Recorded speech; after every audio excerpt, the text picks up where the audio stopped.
Bible study with Srujan save కార్యక్రమానికి స్వాగతం. ఈ కార్యక్రమంలో భాగంగా మనం మత్తయి శుభవార్త యొక్క ధ్యానాన్ని నేర్చుకుంటూ ఉన్నాము. అందులోని లోతైన విషయాలను వెలికి తీస్తూ ఉన్నాము. ఇవాళ మనం 9వ అధ్యాయాన్ని ధ్యానించబోతూ ఉన్నాము. ఇప్పటి వరకు మనం 5, 6, 7 అధ్యాయాల్లో కొండ మీద ప్రసంగాన్ని గురించి నేర్చుకున్నాము. 8, 9, 10 అధ్యాయాల్లో యేసుక్రీస్తు కొండ మీద ప్రసంగం నుంచి దిగి వచ్చిన తర్వాత చేసినటువంటి పలు అద్భుతాల గురించి మాట్లాడుకుంటున్నాము.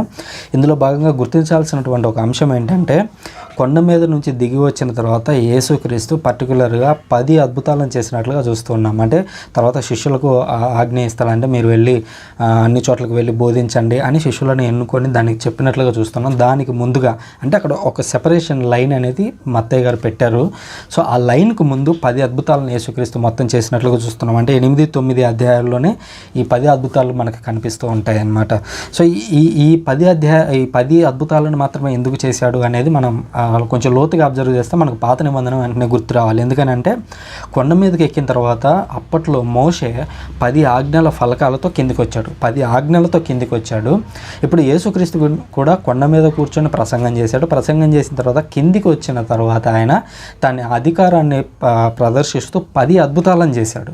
సో ఇక్కడ ఒక పోలిక అనేది చూపించాలనుకున్నాడు అనేది ఒక ప్రధానమైనటువంటి అంశంగా మత్తయ్య గారి నుంచి మనం నేర్చుకోవాలన్నమాట.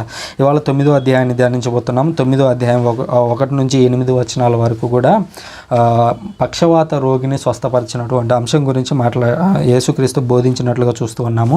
సో ఇందులో ఉన్నటువంటి పలు కీలక అంశాలను మనం ఇప్పుడు బయటికి తీయడానికి ప్రయత్నిద్దాం. యేసుక్రీస్తు పడవనెక్కి ఆ గదరనేయులు అనేటువంటి అవతలకి వెళ్ళాడు. ఇంతకు ముందు మనం 8వ అధ్యాయం చివరిలో నేర్చుకున్నాము. అక్కడ ఇతర మతాలకు చెందినటువంటి వారు ఉండేవారు. అక్కడ అద్భుతం చేస్తే అక్కడ ఉండొద్దు, ఈ పందులన్నీ మీ కారణంగా చనిపోయాయని యేసుక్రీస్తుని వెళ్ళిపోమని చెప్తే యేసుక్రీస్తు తిరిగి తన పట్టణానికి వచ్చేసాడు. పట్టణానికి వచ్చిన తర్వాత అక్కడ సో ఈ 9వ అధ్యాయం ప్రారంభ వచనాలను 1వ వచనం నుంచి 8వ వచనం వరకు పరిశీలించినట్లయితే మనం పక్షవాత రోగికి స్వస్థతనివ్వడాన్ని మనం చూస్తామన్నమాట. ఇందులో ఒకసారి చదువుకుంటూ వెళ్తూ మనం దాన్ని అర్థం చేసుకోవడానికి ప్రయత్నిద్దాము. సో 2వ వచనం చూసినట్లయితే, అప్పుడు పడకపై ఉన్నటువంటి పక్షవాత రోగిని ఒకరిని ఆయన యొద్దకు తీసుకుని వచ్చిరి. వారి విశ్వాసమును గమనించి ఆ రోగితో, కుమారా, ధైర్యం వహింపము, నీ పాపములు పరిహరింపబడినవి అని యేసు పలికెను. వెంటనే అక్కడ ఉన్నటువంటి ధర్మశాస్త్ర బోధకులు కొందరు కోపం వచ్చింది, అంటూ ఉన్నారు, ఇదిగో ఇతను దైవదోషం చేస్తున్నాడని తమలో తాము అనుకునిరి. అప్పుడు యేసుక్రీస్తు వారి తలంపులను గ్రహించి ఇట్లా అంటున్నాడు, మీకు ఈ దురభిప్రాయం ఎలా కలిగింది? పాపములు మన్నింపబడినవి అని చెప్పడం సింపులా, లేదా లేచి నడవమని చెప్పడం సింపులా? సో దేవుడు మనుష్య కుమారుడికి పాపాలను క్షమించే అధికారం ఉంది అని మీకు ప్రూవ్ చేస్తాను ఇప్పుడే అని చెప్పి, ఇదిగో నువ్వు లేచి నీ పడకనెత్తుకొని ఇంటికి వెళ్ళిపో అనగానే ఆ వ్యక్తి లేచి నడిచి వెళ్ళిపోయినట్లుగా చూస్తూ ఉన్నాము. ఇది చూసినటువంటి జనసమూహంలో మానవులకి ఇట్టి అధికారం ఇచ్చినటువంటి దేవుణ్ణి స్తుతించరి. ఇందులో నేర్చుకోవాల్సినటువంటి అంశాలు కోకొల్లలుగా ఉన్నాయన్నమాట. అంటే దీని గురించే మనం ఎంటైర్ ఎపిసోడ్ ఎక్స్ప్లెయిన్ చేయొచ్చు, బట్ మనకి టైం కన్స్ట్రెంట్ ఉంది కాబట్టి దీన్ని కొంచెం క్లుప్తంగా అన్ని వివరాలు కవర్ అయ్యేలాగా నేను ప్రయత్నిస్తాను. సో ఇందులో మొట్టమొదటిగా గమనించాల్సింది ఏంటంటే, కొంతమంది వ్యక్తులు కలిసి యేసుక్రీస్తు వద్దకి ఒక పక్షవాత రోగిని తీసుకొని వచ్చారు. ఇక్కడ యేసుక్రీస్తు ఏం చేశాడంట? వారి విశ్వాసమును గమనించి. సో ఇక్కడ యేసుక్రీస్తు ఏమన్నాడు? పక్షవాత రోగి యొక్క విశ్వాసమును గమనించి అని రాయలేదు. ఏమన్నాడంటే, ఆయన వద్దకు పక్షవాత రోగిని తీసుకొని వచ్చారు. సో పక్షవాత రోగిని తీసుకొచ్చిన వారి యొక్క విశ్వాసమును గమనించి, కుమారా, ధైర్యం వహింపము, నీ పాపములు పరిహరింపబడినవి అని చెప్తూ ఉన్నాడు. అంటే ఇక్కడ అర్థం చేసుకోవాల్సినటువంటి విషయం ఏంటంటే, కొంతమంది ప్రొటెస్టెంట్ సోదరులు ప్రత్యేకించి క్యాథలిక్స్లో దీన్ని కొన్ని అక్యూజేషన్స్ చేస్తూ ఉంటారు. ఏంటంటే, ఇప్పుడు బ్యాప్టిజం అనేది చిన్నపిల్లలకి ఇస్తూ ఉంటారు. చిన్నపిల్లలు అనేవారు మారు మనసు పొందలేరు, వారు తమ పాపాలను ఒప్పుకోలేరు. అలాంటప్పుడు చిన్నపిల్లలకి ఎలా బాప్టిజం ఇస్తారు? వాళ్ళు దేవుని మార్గంలో నడుస్తారంటానికి గ్యారంటీ ఏంటంటే, దానికి బ్యాక్గ్రౌండ్ ఇక్కడ ఉంది. ఏంటంటే, ఒకరి విశ్వాసాన్ని బట్టి దేవుడు ఇంకొకరికి స్వస్థతనిస్తాడు, లేదా ఇంకొకరిని దేవుడు క్షమిస్తాడు అనడానికి ఇది ఒక ఉదాహరణ. ఇదే కాదు, యాకోబు గ్రంథం చివరి అధ్యాయం మీరు చదవండి, అందులో కూడా అదే కనిపిస్తుంది. వేరొకరి ప్రార్థనను బట్టి ఇంకొకరికి దేవుడు స్వస్థతనిస్తాడు, వేరొకరి విశ్వాసాన్ని బట్టి ఇంకొకరికి దేవుడు అవకాశాన్ని కల్పిస్తాడు. ఈవెన్ అది అబ్రహాం జీవితంలో మనం చూడలేదా, లోతు జీవితంలో చూడలేదా? ఇట్లాంటివి చాలా చోట్ల మనం చూస్తూ ఉంటాము. సో దీన్ని మనం అర్థం చేసుకోవాలన్నమాట. అంటే చిన్నపిల్లల్ని ఇప్పుడు ఫర్ ఎగ్జాంపుల్ సృజన్ అనేటువంటి వ్యక్తికి ఒక బాబు ఉన్నాడు అనుకోండి, బాబు పాప. సో ఇప్పుడు నాకు ఇంకా పెళ్లి కాలేదు, సో అప్పుడే ఉన్నారనుకో, జస్ట్ ఎగ్జాంపుల్గా చెప్తున్నాను అనమాట. సో ఇప్పుడు నాకు బాబు లేదా పాప ఉన్నారు. అప్పుడు నేనేం చేస్తాను, నేను మా వైఫ్ కలిసి ఆ బాబుని తీసుకొని వెళ్ళి అతనికి లేదా ఆమెకి బాప్టిజం అనేది ఇప్పిస్తాము. సో అట్లా ఇప్పించినప్పుడు ఆ బాప్టిజంలో మేము కూడా పాల్గొంటూ ఉన్నాము. ఏమని, ఇదిగో ఈ బిడ్డ దేవుని యొక్క మార్గంలో పెరిగేలాగున మా వంతు కృషి మేము చేస్తాము అని చెబుతూ దేవునికి ఆ బిడ్డను అప్పగిస్తూ ఉన్నాము. ఇక్కడ బాప్టిజం అంటే కేవలం ఒక్క వ్యక్తితో అది ముగిసిపోదు. అది బాప్టిజం ఇచ్చేటువంటి వ్యక్తి ఉంటాడు, నేను ఉంటాను, మా వైఫ్ ఉంటుంది, అదేవిధంగా ఆ జ్ఞాన తల్లిదండ్రులు లేదా ఆ బిడ్డను దేవుని వద్దకు నడిపించే వాళ్ళు ఎవరో ఒకరు ఉంటారు. సో ఈ విధంగా సమాజం అంతా కలిసి లేదా ఒక సంఘం అంతా కలిసి ఇదిగో ఇతని బాధ్యత మేము తీసుకుంటున్నాము, ఇదిగో దేవా ఇతన్ని మీ సన్నిధికి తీసుకొస్తున్నాం మేమందరం కలిసి, మా విశ్వాసాన్ని బట్టి ఈ బిడ్డకి నువ్వు బాప్టిజం ఇవ్వు, మా విశ్వాసాన్ని బట్టి ఈ బిడ్డ యొక్క పాపంలో పరిహరించు నువ్వు, మా విశ్వాసాన్ని బట్టి ఈ బిడ్డ మంచి మార్గంలో ప్రయాణించేలాగా నీ యొక్క కృపను కృమ్మరించు అని ప్రేయర్ చేస్తాం అక్కడ. సో దీన్ని ఇక్కడ మనం గమనించాలి. వారి విశ్వాసమును బట్టి యేసుక్రీస్తు వీళ్ళతో అంటున్నాడు, ఇదిగో నీ పాపలను పరిహరించమని. అదేంటయ్యా, మరి ఆ పక్షవాతులకు ఒక మాట కూడా అడగలేదు, ఇంకా నా పాపాలను పరిహరించు ప్రభు అని అడగలేదు.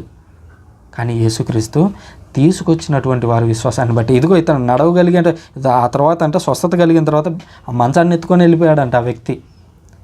అంటే అతను నడవగలిగేటువంటి వ్యక్తే, పెద్ద వ్యక్తే, మాట్లాడగలిగే స్థాయి ఉన్నటువంటి వ్యక్తే. బట్ అతను అడగలేదు. అడిగింది ఎవరు అని అంటే అతనితో పాటు వచ్చిన వాళ్ళు లేదా అతన్ని తీసుకొని వచ్చిన వాళ్ళు. సో వారి విశ్వాసాన్ని బట్టి యేసుక్రీస్తు ఇక్కడ అతని యొక్క పాపాలను పరిహరించినట్లుగా చూస్తున్నాం, వారికి అతనికి అద్భుతం కూడా ఇచ్చినట్లుగా చూస్తూ ఉన్నాం.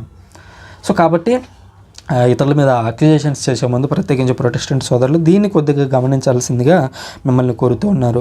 అయితే పాపాలను పరిహరించబడినవి అనగానే ధర్మశాస్త్ర బోధకులకు కోపం వచ్చింది. ఎందుకనంటే పాపాలను క్షమించేటువంటి అధికారం ఉన్నవాడు దేవుడు ఒక్కడే. ఇది పాత నిబంధనలో చాలా చోట్ల స్పష్టమవుతూ ఉంటుంది.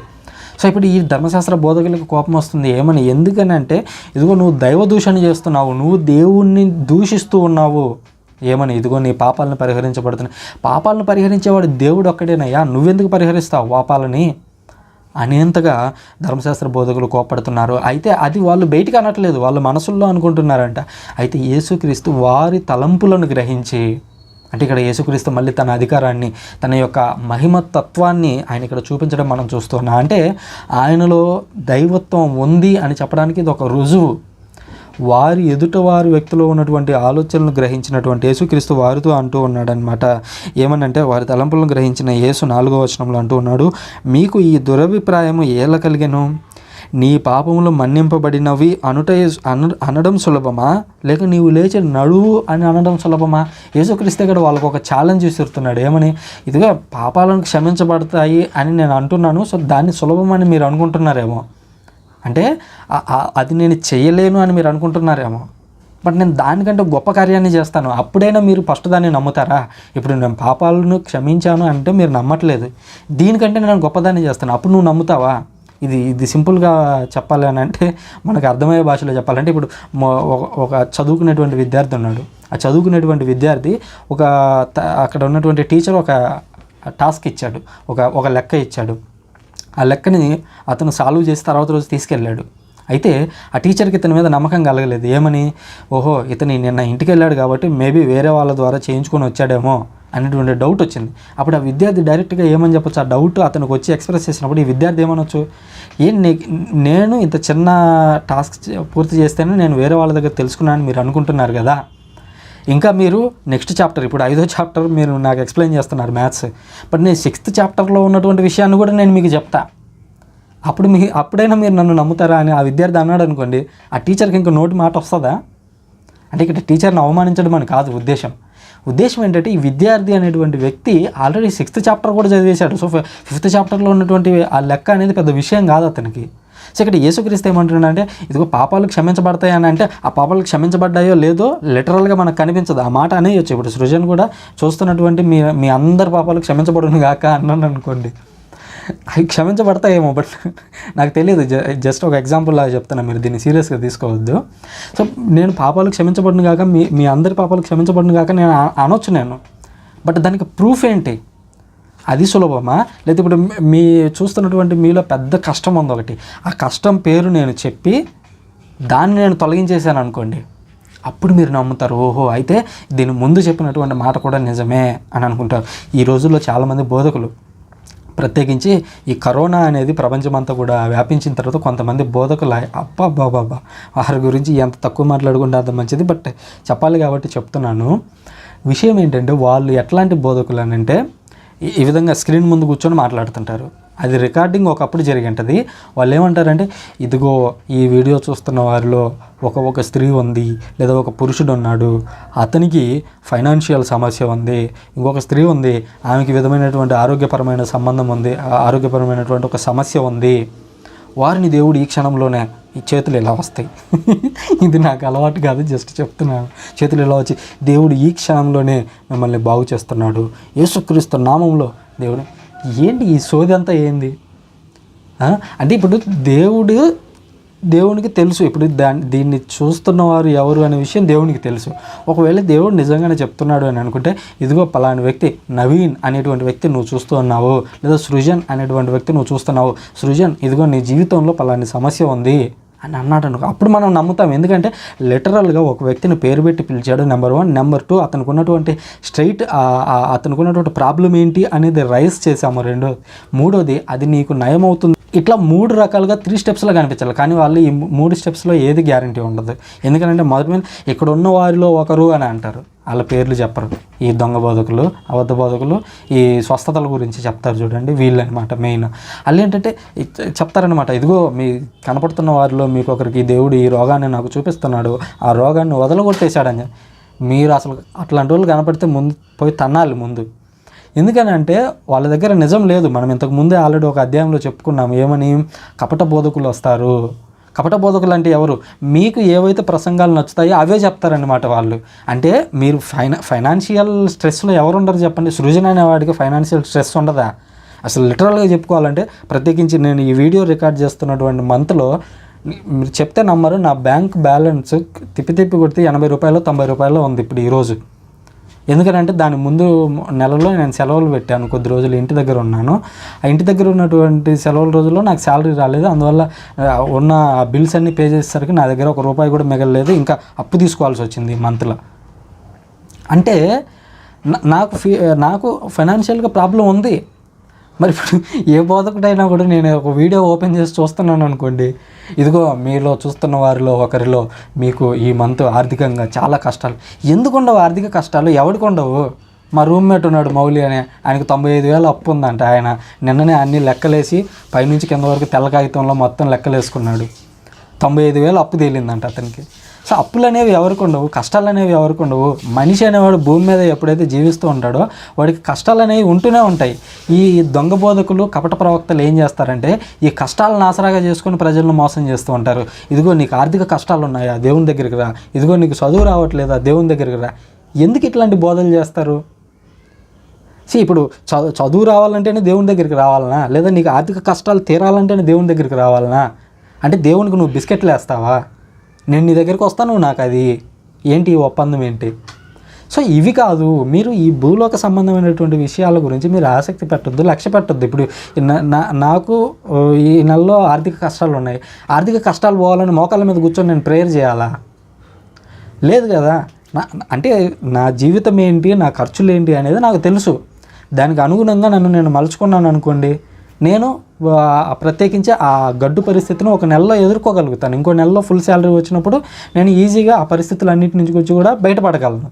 సో ఇట్లాంటి పరిస్థితులు అనేవి మన మానవ జీవితంలో సహజం. కానీ కొంతమంది బోధకులు ఏమని చేస్తారు అని అంటే, ఈ విధంగా అడ్డదిడ్డమైనటువంటి బోధలు చేస్తూ అనవసరంగా అద్భుతాల మీద అయితేనేమి, లేదా ఇతర వాటి మీద మనసును కేంద్రీకరించి దేవుని వైపుగా నడిపించాలని చూస్తారు. అట్లాంటి వాళ్ళని మీరు నమ్మొద్దు. ప్రత్యేకించి ఈ కరోనా కాలంలో ఈ ఆన్లైన్ బోధకులు ఎక్కువైపోయారనమాట. ఆన్లైన్లో ఉండి ఇట్లా చేతులు ఎత్తి స్వస్థతలు చేస్తూ ఉంటారు. అట్లాంటి వాళ్ళని నమ్మొద్దు.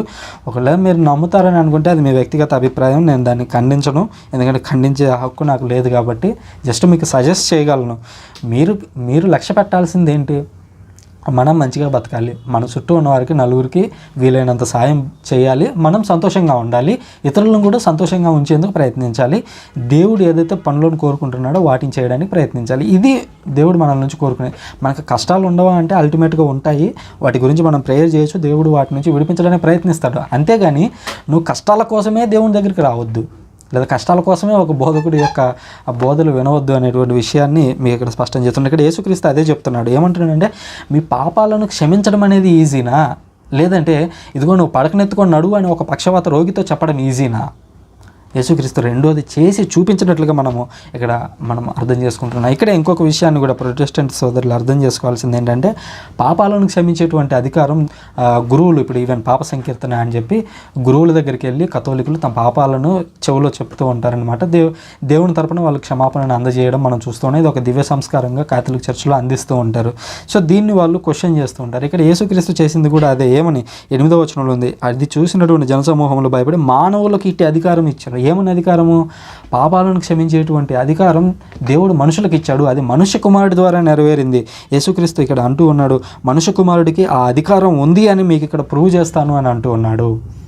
కాబట్టి ఈ విషయాలను మనం పరిశీలించినప్పుడు మనకు కొన్ని విషయాలు అర్థమవుతున్నాయి. ఇతరుల విశ్వాసాలను బట్టి దేవుడు మనల్ని రక్షిస్తాడు.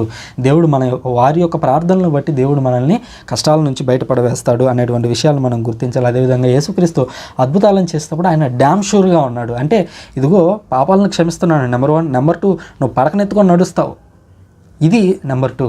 ఇక్కడ స్పష్టత అనేది ఉంది. కానీ ఆన్లైన్ బోధకుల దగ్గరికి వచ్చేసరికి ఇదిగో నీకు ఫైనాన్షియల్ ఫ్రీడమ్ రాబోతుంది అని అంటారు. బట్ అది ఎవరికి అనేది చెప్పడం వాళ్ళు, ఎందుకంటే దాన్ని 100 మంది చూస్తారు, 1000 మంది చూస్తారు. 1000 మందిలో ఎవరికి ఉండవు కష్టాలు. ఆ కష్టం ఉన్నవాడు ఏమని రాస్తాడు, ఓహో ఇది నా కోసమే చెప్పాడు అయ్యగారు అనుకోని కింద కామెంట్లో ఆమెన్ అని రాస్తారు. అరే నీ కోసం కాదు, అది నీలాంటి ఇంకొక 100 గొర్రెల కోసం చెప్పాడు, అందులో నువ్వు ఒక గొర్రెవి అనేటువంటి విషయాన్ని మనం ఇక్కడ అర్థం చేసుకోవాలి. ఇక్కడ ఇంకొక విషయాన్ని మనం లోతుగా అబ్జర్వ్ చేసినట్లయితే, ఇక్కడ యేసుక్రీస్తు మనుష్య కుమారుడు అని తనను తాను వర్ణించుకున్నట్లుగా మనం చూస్తూ ఉన్నాము. యేసుక్రీస్తుకు చాలా టైటిల్స్ ఉన్నాయి. దేవుని కుమారుడు అని, క్రీస్తు అని, యేసు అనేది ఆయన పేరు, క్రీస్తు అనేది టైటిల్, తర్వాత ప్రవక్త అని, ఇట్లా చాలా టైటిల్స్ ఉన్నాయి ఆయనకి. ఆ టైటిల్స్ అన్నింటిలో కూడా యేసుక్రీస్తు చాలా ఎక్కువగా తనను తాను ఉపయోగించుకున్నది ఏంటి అని అంటే మనుష్య కుమారుడు అనే దాన్ని ఉపయోగించుకున్నాడు. ఎందుకని మనుష్య కుమారుడు అనే దాన్ని ఉపయోగించుకున్నాడు అనేది మనం బాగా పరిశీలించినట్లయితే ఇది మనకు దానియేలు గ్రంథంలో ఆన్సర్ దొరుకుతుంది. దానియేలు గ్రంథంలో మనం పరిశీలించినట్లయితే అక్కడ మనుష్య కుమారుని పోలినటువంటి వాడు ఒకడు అనేటువంటి ఆ ప్రవచనం అనేది ఉంది. అదే కాకుండా దానియేలు వచించినటువంటి 70 వారాల ప్రవచనం కూడా యేసుక్రీస్తు యొక్క పుట్టుకతో నెరవేరింది అనేటువంటి విషయాన్ని యేసుక్రీస్తు గుర్తు చేయదలుచుకున్నాడు. అప్పుడు ఉన్నటువంటి ధర్మశాస్త్ర బోధకులకు మెస్సయ్య వస్తాడు అని తెలుసు, కానీ ఎట్లా వస్తాడు, ఏం చేస్తాడు, ఆయన వచ్చినప్పుడు ఎట్లాంటి గుర్తులు కనపడతాయి అనేవి స్పష్టంగా కనిపిస్తున్నట్టు గుర్తించలేకపోతున్నారు. అందుకని యేసుక్రీస్తు దాన్ని పదే ఉటంకిస్తున్నాడు. ఇదిగో మనుష్య కుమారుడు అనగానే ఏమని గుర్తు రావాలి? దానియేలు గ్రంథం గుర్తు రావాలి. దానియేలు గ్రంథం గుర్తు రాగానే అందులో ఉన్నటువంటి 70 వారాల ప్రవచనం అనేది గుర్తు రావాలి. ఈ 70 వారాల ప్రవచనం గురించి నేను ఇప్పటివరకు ఏ వీడియో చేయలేదు. ఒకవేళ ఫ్యూచర్లో చేస్తే నేను కార్డులో లింక్ ఇస్తాను, దాన్ని కూడా ఒకసారి చూడడానికి ప్రయత్నించండి. సో ఇక్కడ యేసుక్రీస్తు గుర్తు చేస్తూ ఉన్నాడు ఏమని, ఇదిగో పాత నిబంధనలో మనుష్య కుమారుడు అనేటువంటి ఒక వ్యక్తి రాబోతున్నాడు, ఆ మనుష్య కుమారుడు వచ్చి తుది తీర్పు తీరుస్తాడు అనేటువంటి అంశం గురించి యేసుక్రీస్తు మాట్లాడుతున్నాడు. ఆ తీర్పులో యేసుక్రీస్తే ఒక్కొక్కడు చేసినటువంటి పాపాల ఫలితంగా వారికి శిక్ష విధించబోయేది యేసుక్రీస్తే అనేటువంటి విషయాన్ని ఇక్కడ యేసుక్రీస్తు గుర్తు చేస్తున్నట్లుగా మనం అబ్జర్వ్ చేయొచ్చు. అంతేకాకుండా ఇంకో విషయం ఏంటంటే, హనోకు గ్రంథం అనేది ఒకటి ఉంటుంది. మీరు అది ఎంతమంది చదివారో నాకు తెలియదు, కానీ నేను ఇప్పుడు కాదు కొన్ని సంవత్సరాల క్రితమే, మేబీ 2016-17 ఆ టైంలో ఈ హనోకు గ్రంథం అనేది చదివాను. ఈ హనోకు గ్రంథంలో కూడా మనుష్య కుమారుని యొక్క ప్రస్తావన అనేది ఉందన్నమాట. యేసుక్రీస్తు ఏ విధంగా సమస్త దూతల సమేతంగా మహిమాపేతంతో కూడినటువంటి ఒక గొప్ప వెలుగుతో ఏ విధంగా వస్తాడు అనేది ఆ హనోకు గ్రంథంలో చాలా గొప్పగా ఉంటుంది. అయితే అది బైబిల్ కానన్లో లేదు, కాబట్టి అది చదవాలా చదవద్దా అనేది అల్టిమేట్గా మీ ఇష్టం. బట్ చదివితే కొన్ని యూదుల ఆచారాలకి, తర్వాత యూదుల విశ్వాసాలకు సంబంధించినటువంటి కొన్ని విషయాలు అనేవి మనకి చాలా లోతుగా తెలుస్తాయి. దాన్ని నమ్మాలా లేదా అనేది చర్చ మనకి ఒక గ్యారంటీ అనేది ఇవ్వలేదన్నమాట. కాబట్టి మనం దాన్ని చదివినా ఒకటే, చదవకపోయినా ఒకటే. బట్ చదివితే కొంచెం ఎక్కువ విషయాలు తెలుసుకోవచ్చు అంతే. అది బైబిల్ కానాన్లో లేదు, అంటే ఈ 73 పుస్తకాల బైబిల్లో అది లేదు. కాబట్టి మీరు దాన్ని చదవాలా చదవద్దా అనేది మీ ఇష్టం. ఒకవేళ టైం దొరికితే గూగుల్లో దొరుకుతుంది, మీరు హనోక్ బుక్ అని కొడితే అది ఇంగ్లీష్లో దొరకవచ్చు. మేబీ ఆల్రెడీ గూగుల్ ట్రాన్స్లేషన్ ఉంది కాబట్టి మీరు దాన్ని ట్రాన్స్లేట్ చేసుకొని కూడా చదవచ్చు. అందులో కొన్ని కొత్త విషయాలు నేర్చుకుంటారు. సో కుదిరితే దాన్ని చదవడానికి ప్రయత్నించండి. ఆ తర్వాత యేసుక్రీస్తు ఒక శిష్యుణ్ణి ఆయన పిలిచినట్లుగా మనం చూస్తూ ఉన్నాము. దానికి సంబంధించినటువంటి వివరాలు అనేవి మత్తయి సువార్త 9వ అధ్యాయం 9వ వచనం నుంచి 13వ వచనం వరకు ఉన్నాయి. ఆ తర్వాత యేసు అటు వెళ్ళుచు సుంకపు మెట్టుకాడ కూర్చున్న మత్తయి అను వానితో నన్ను అనుసరింపమనెను. అతడు అట్లే లేచి ఆయన అనుసరించను. ఈ మత్తయి ఎవరో కదండి, ఈ పుస్తకం రాశాడు కదా. ఇంకా స్ట్రైట్గా చెప్పాలంటే ఈ పుస్తకం రాసిన ఆయన తన గురించి తానే రాసుకున్నాడు. అంటే తననే పిలిచాడు యేసుక్రీస్తు. దాని గురించి ఆయన అంటే గ్రంథకర్త తన గురించి తాను డప్పు కొట్టుకోకుండా ఎంత చక్కగా యేసుక్రీస్తు గురించి వివరించాడు అనడానికి ఒక ఉదాహరణ. తన గురించి తాను ఎప్పుడు రాసుకున్నాడు అంటే 9వ అధ్యాయానికి వచ్చేసరికి రాసుకున్నాడు. అంటే చూడండి ఆల్మోస్ట్ ఎన్ని పేజీలో, 1 2 3 4 5 ఇందులో అంటే ఫాంట్ సైజుని బట్టి పేజీలు మారుతూ ఉంటాయి.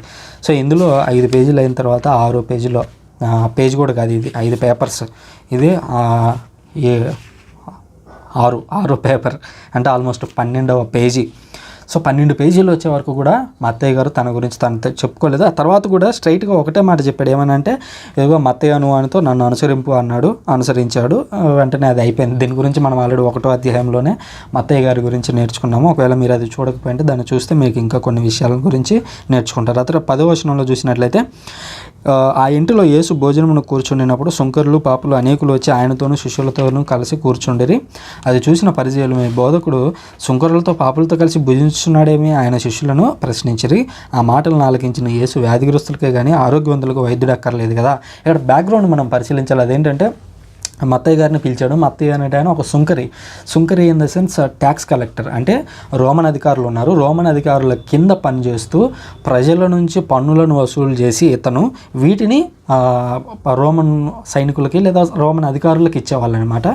ఆ క్రమంలో భాగంగా పన్నులు సేకరించిన దాంట్లో కొంత మొత్తం వీళ్ళు కూడా ఉంచుకునేవాళ్ళు, సుంకరులు. సో అట్లాంటి సుంకరులు అనేవాళ్ళు ఈ యూదా వారి యొక్క సమాజంలో వీరిని చాలా పాపాత్ములుగా వర్ణించేవాళ్ళు. ఎందుకంటే వీళ్ళు కష్టపడకుండా పనిచేస్తున్నారు, ప్రజలను పీడించుకొని, ప్రజలు కష్టపడి పని చేసుకుంటుంటే వాళ్ళని పీడించి డబ్బులు వసూలు చేసి ఆ డబ్బుల్ని దాచిపెట్టుకొని ఆ డబ్బుల నుంచి రోమన్ వాళ్ళకి చెల్లిస్తూ ఉన్నారు. అదేవిధంగా ఈ డబ్బులు సుంకరులు ఎవరైనా సరే డబ్బులు ఇవ్వడానికి దేవాలయానికి వెళ్ళారనుకోండి, అక్కడ ఉన్నటువంటి బోధకులు వాళ్ళని రానిచ్చేవాళ్ళు కాదు. ఎందుకనంటే మీరు తీసుకున్నటువంటి డబ్బులు అనేవి పేదల నుంచి ముక్కుపిండి వసూలు చేసుకున్నాయి కాబట్టి మీరు ఇవ్వద్దు అనే విధంగా చేసేవాళ్ళు. ఇంకొంతమంది బోధకులు ఉండేవాళ్ళు. వాళ్ళు ఏంటంటే సరే మీరు కానుకల పెట్టెలో వేయొద్దండి, స్ట్రైట్గా మాకు ఇచ్చేయండి అని చెప్పి కొంతమంది సుంకరులు, అప్పుడు ఉన్నటువంటి ఆ టెంపుల్ ప్రీస్టులు ఉంటారు కదా కొంతమంది బోధకులు, సో ఆ టెంపుల్లో ఉండేటువంటి పూజారులు, వీళ్ళు కుమ్మక్కైపోయి అట్లా కూడా జరిగాయి అనమాట. అంటే సింపుల్గా చెప్పాలంటే దేవునికి లంచం ఇచ్చి తీసుకునేలాగా అప్పటి పూజారులు కొంతమంది అట్లా లంచాలు ఇచ్చి వాళ్ళు కలిసిపోయి ఉండేవాళ్ళు అనమాట. ఎందుకంటే వీళ్ళని అపాయింట్ చేసిన వాళ్ళు కూడా అంటే ఎవరు రోమన్లే టెంపుల్ ప్రీస్టులను కూడా అపాయింట్ చేసేవాళ్ళు కొంతమంది అప్పట్లో. ఎందుకంటే వాళ్ళు రాజ్యం నడుపుతున్నారు కాబట్టి ఆ విధంగా అపాయింట్ చేసేవాళ్ళు. అట్లా అపాయింట్ చేసిన వాళ్ళు వీళ్ళకి మధ్య మంచి సంబంధాలు ఉండేవి అనమాట. సో ఈ నేపథ్యంలో ఆలోచిస్తే ఈ సుంకరులను ప్రజలు ద్వేషించేవాళ్ళు అనమాట. సో ఇప్పుడు ఈ ధర్మశాస్త్రోపదేశకులు అయితేనేమి, ఈ పరిచయులు అయితేనేమి యేసుక్రీస్తు దగ్గరకు చూసేసరికి యేసుక్రీస్తు ఏం చేస్తున్నాడు, సుంకరులు అయితేనేమి ఇతర పాపులు అయితేనేమి వాళ్ళందరితో కలిసి కూర్చొని భోజనం చేస్తున్నాడు. ఇది వీళ్ళకి మహాపాపంగా తలంచిందనమాట. ఎందుకంటే ఇప్పటి వరకు యేసుక్రీస్తు కొండ మీద కూర్చొని బోధించాడు. అంటే ఆల్మోస్ట్ ఒక మోజెస్ లాగా కనిపించాడు. ఆ తర్వాత పలు అద్భుతాలు చేశాడు, పాత నిబంధనల ప్రవక్తల్లాగా చేశాడు. సో అంటే ఈయన ఒక ప్రవక్త. అంతేకాకుండా తనను తాను దేవుని కుమారుడు అని చెప్పుకున్నాడు. ఇంకా రకరకాలుగా దేవునికి ఉన్నటువంటి అధికారాన్ని చూపించాడు. బట్ ఇక్కడికి వచ్చేసరికి ఏం జరుగుతుంది, పాపాలు చేస్తున్నటువంటి వాళ్ళతో కూర్చున్నాడేంటి, పాపాలు ఎవరైతే పాపపు దారుల్లో ఉన్నారు అని అనుకుంటున్నారో వాళ్ళతో కలిసి కూర్చొని భోజనం చేస్తున్నాడేంటి అని, ఈయన పెద్ద పాపి కదా అన్నట్లుగా ఈ ధర్మశాస్త్రోపదేశకులు వచ్చి యేసుక్రీస్తు దగ్గర ప్రస్తావిస్తూ ఉన్నారు. ఆ విషయాలను యేసుక్రీస్తు విన్నాడు. అంటే శిష్యులతో చెబుతూ ఉంటే యేసుక్రీస్తు విన్నాడు. విన్న తర్వాత యేసుక్రీస్తు వచ్చి వాళ్ళతో అంటూ ఉన్నాడు అనమాట, వ్యాధిగ్రస్తులకే కానీ ఆరోగ్యవంతులకు వైద్యుడు అక్కర్లేదు కదా. అసలు ఇది ఎంత సింపుల్, ఎంత బాగుంది కదా. నిజంగా ఒక వ్యాధి వచ్చిన వాడు డాక్టర్ దగ్గరికి వెళ్ళి ఇదిగోండి నాకు ఈ సమస్య ఉంది, నాకు బాగలేదు అని చెప్పుకుంటాడు. నువ్వు ఆరోగ్యంగా ఉన్నప్పుడు డాక్టర్ యొక్క అవసరం ఏముంది? అలాగే పాపాత్ములకు దేవుని యొక్క అవసరం ఉంది. నువ్వు ఆల్రెడీ మంచిగా ఉన్నావు, నీతిమంతుడిగా ఉన్నావు, దేవుడు ఏ ఆజ్ఞలను అయితే చెబుతూ ఉన్నావో ఆ ఆజ్ఞలన్నీ నువ్వు చేస్తూ ఉన్నావు అనుకో, అప్పుడు నీకు ఆ ఆజ్ఞలతో అంటే దేవుడు ప్రత్యేకంగా వచ్చి నీతో మాట్లాడాల్సిన అవసరం లేదు. ఎందుకంటే నువ్వు ఆల్రెడీ మంచిగా ఉన్నావు. బట్ ఈ పాపాత్ములు ఎవరైతే ఉన్నారో వారితో నేను మాట్లాడితే కదా వారికి దేవుని యొక్క విలువ తెలిసేది అన్నట్లుగా యేసుక్రీస్తు ఇక్కడ మాట్లాడడం చూస్తున్నాడు. ఇంకా అంటున్నాడు 13వ వచనంలో, నాకు కారుణ్యం కావాలి కానీ బలి అవసరం లేదని లేకుండా ఉండాలి అర్థమును మీరు గ్రహింపుడు. ఇది పాత నిబంధనలో ఉంటుంది. అసలు నేను పాపులను పిలవవచ్చును కానీ నీతిమంతులను పిలుచుటకు రాలేదని పరిచయులకు యేసుక్రీస్తు ప్రత్యుత్తరం ఇచ్చాను. సో నాకు కారుణ్యం కావాలి. కారుణ్యం అంటే ఏంటి?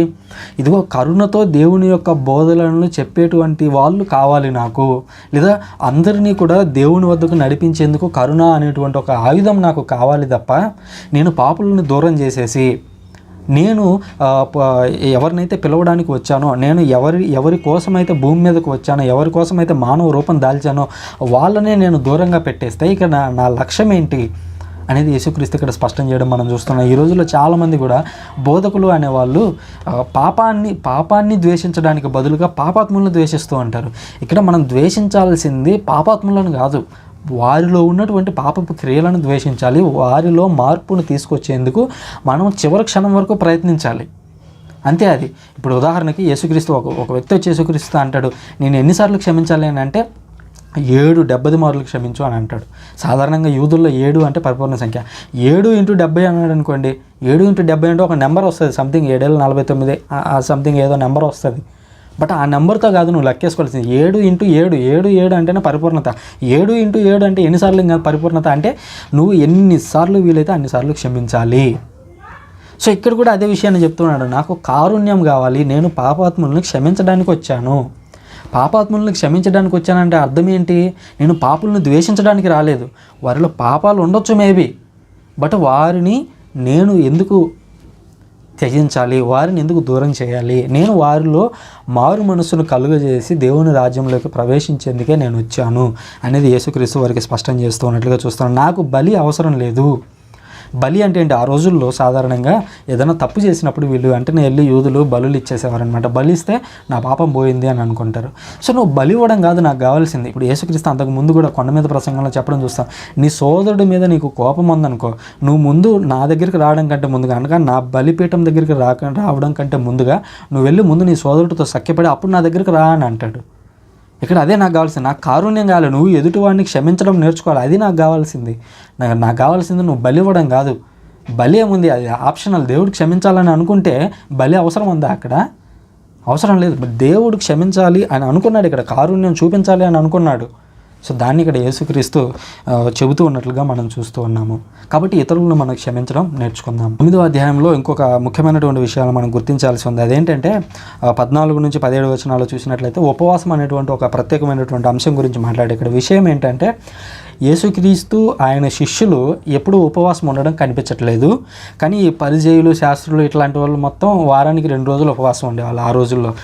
సో అట్లాంటి ఇప్పుడు సాధారణంగానే షబ్బాత్ అంటారు, శనివారం రోజున వాళ్ళకి ఆల్రెడీ ఉపవాసం ఉంటారు, దేవుని సన్నిధిలో గడుపుతూ ఉంటారు. ఆ తర్వాత వారంలో ఇంకో రోజు కూడా వాళ్ళు ఉపవాసం ఉంటారు అనమాట. కానీ యేసుక్రీస్తు ఆయన శిష్యుల దగ్గరకు వచ్చి చూసేసరికి వాళ్ళు ఉపవాసం ఉండట్లేదు. అంతకు ముందు వచ్చినటువంటి యోహాను ప్రవక్త ఆయన శిష్యులు ఉపవాసం ఉన్నారు, బట్ యేసుక్రీస్తు ఆయన శిష్యులు మాత్రం ఉపవాసం ఉండట్లేదు. సో ఆ విషయాన్ని రైస్ చేశారనమాట. ఎందుకని నీ శిష్యులు ఉపవాసం ఉండట్లేదు, నువ్వెందుకు ఉపవాసం ఉండట్లేదు అని అంటే అప్పుడు యేసుక్రీస్తు ఒక విషయం చెప్తూ ఉన్నాడు. 15వ వచనంలో చూసినట్లయితే, పెండ్లి కుమారుడు ఉన్నంతకాలము పెండ్లికి వచ్చిన వారు ఏల శోకింతురు, పెండ్లి కుమారుడు వారి యొద్ద నుంచి కొనిపోబడి దినములు వచ్చును, అప్పుడు వారు ఉపవాసం చేయుదురు. సో అక్కడ విషయాన్ని స్పష్టం చేస్తూ ఉన్నాడు. అదేంటంటే ఇది అంటే ఈ పెళ్లి కుమారుడి తతంగా మనకు అర్థం కావాలంటే దీని బ్యాక్గ్రౌండ్ స్టోరీ తెలియాలి. ఇజ్రాయెల్లో ఒక ఆచారం ఉంది. అదేంటంటే యేసుక్రీస్తు కాలంలో ఇజ్రాయెల్లో సాధారణంగా పెళ్ళి అనేది 7 రోజుల పాటు జరుగుద్ది. ఎందుకంటే 7 అనేది పరిపూర్ణ సంఖ్య. 7వ రోజున వాళ్ళు ఒక గ్లాస్ తీసుకుంటారు, అంటే గాజు గ్లాస్ ఉంటుంది కదా, సో ఆ గాజు గ్లాస్ తీసుకొని దాన్ని కిందేసి దాన్ని తొక్కుతారనమాట. తొక్కిన తర్వాత ఆ పెళ్ళి సంపూర్ణమైపోద్ది. సాధారణంగా పగిలిపోవడం అనేటువంటి ఆలోచనలో మనం ఆలోచిస్తాం, బట్ వాళ్ళు ఏంటంటే మాకు ఒక గొప్ప టెంపుల్ ఉండేది, బట్ అది కూలిపోయిన తర్వాత ఆ గాజుని పగలగొట్టేస్తే ఆ టెంపుల్ కూలిపోయిన దానికి సాదృశ్యం అనడానికి వాళ్ళు పెళ్ళిలో ఉపయోగించుకుంటారు దాన్ని. అదేంటంటే సింపుల్గా తర్వాత తరాలకి తెలియజేయడానికి తీసుకొచ్చినటువంటి ఒక ఆచారం, దాన్ని పాటించడం వల్ల వచ్చేదేం లేదు. సో అట్లాగే 7వ రోజున దాంతో ఫినిష్ అవుద్ది అది. సో ఇలా 7 రోజుల పాటు పెళ్లి జరిగిద్ది. 7 రోజుల పెళ్లిలో ఎవరైనా సరే పరిచయులకు కానీ ధర్మశాస్త్రోపదేశకులకు కానీ ఆ పెళ్ళికి ఆహ్వానించారనుకోండి, 7 రోజుల పెళ్ళికి, ఆ పెళ్ళికి ఆహ్వానించినప్పుడు అది షబ్బాత్ అయినా సరే మిగిలిన మామూలు రోజు ఉపవాస దినమైనా సరే వాళ్ళు ఉపవాసం ఉండాల్సిన అవసరం లేదు. అంటే పెళ్ళి, ప్రత్యేకించి పెళ్లి వారంలో, అంటే ఆ వారం రోజుల పాటు పెళ్లి జరుగుతుంది. ఆ వారం రోజుల పెళ్ళికి ఎవరైనా వివాహానికి ఆహ్వానం అందితే ఆ ఆహ్వానంలో 7 రోజుల పాటు ఉన్నన్ని రోజులు వాళ్ళు ఉపవాసం చేయాల్సినటువంటి అవసరం ఉండదు. యేసుక్రీస్తు ఆ ఆచారాన్ని వాళ్ళకి చెప్తున్నాడు. ఇదిగో పెళ్లి కుమారుడి ఇంటికి మీరు వెళ్ళినప్పుడు ఉపవాసం ఉంటారా? ఉపవాసం ఉండరు కదా. ఈవెన్ షబ్బాత్ వచ్చినా కూడా మీరు ఉపవాసం ఉండరు కదా. సో అట్లాగే పెళ్లి కొడుకు అయినటువంటి యేసుక్రీస్తు ఇక్కడ ఉన్నాడు. యేసుక్రీస్తు ఉన్నన్ని రోజులు వాళ్ళు ఉపవాసం ఉండరు. సో ఇక్కడ యేసుక్రీస్తు ఇంకొక విషయాన్ని కూడా చెప్తున్నాడు. యెషయా గ్రంథంలో మనం చూసినట్లయితే, నాకు ఎగ్జాక్ట్ రెఫరెన్స్ గుర్తులేదు, 50 సంథింగ్ ఎక్కడో ఉంటుంది. అక్కడ ఇజ్రాయేలుకి భర్తను నేనే అని అంటాడు. అంటే ఇజ్రాయేల్ను ఒక వైఫ్ లాగా చిత్రీకరిస్తూ దేవుడు వర్ణిస్తూ, ఇదిగో నేను నీకు భర్తను అని చెప్తాడు. ఇక్కడ యేసుక్రీస్తు కూడా శిష్య బృందంతో పోలుస్తూ నేను భర్తను, నేను పెళ్లి కుమారుడును అని చెప్తున్నాడు. తద్వారా నేనే దేవుణ్ణి, నేనే పాత నిబంధనలో ఉన్నటువంటి యావో యొక్క ప్రతిరూపాన్ని ఇక్కడ నేను మీకు కనిపిస్తూ ఉన్నాను అని యేసుక్రీస్తు ఇండైరెక్ట్గా దాన్ని చెప్తూ ఉన్నాడు అనేటువంటి విషయాన్ని గుర్తుంచుకోవాలి. అదేవిధంగా ఆ పెళ్ళి అయిపోయిన తర్వాత అప్పుడు వాళ్ళు శోకించడం ప్రారంభిస్తాడు. ఏమని? ఇదిగో పెళ్లి కొడుకు అప్పటి వరకు తల్లిదండ్రులతో కలిసి ఉండేవాడు, వెళ్ళి ఒక నూతన గృహాన్ని ఏర్పాటు చేసుకోవాలి. పెళ్లి కూతురు అప్పటి వరకు కూడా తల్లిదండ్రులతో కలిసి ఉండేది, వాళ్ళని విడిచిపెట్టి వెళ్ళి జీవించాల్సి ఉంటుంది. అప్పుడు వాళ్ళు ఉపవాసం ఉంటారు.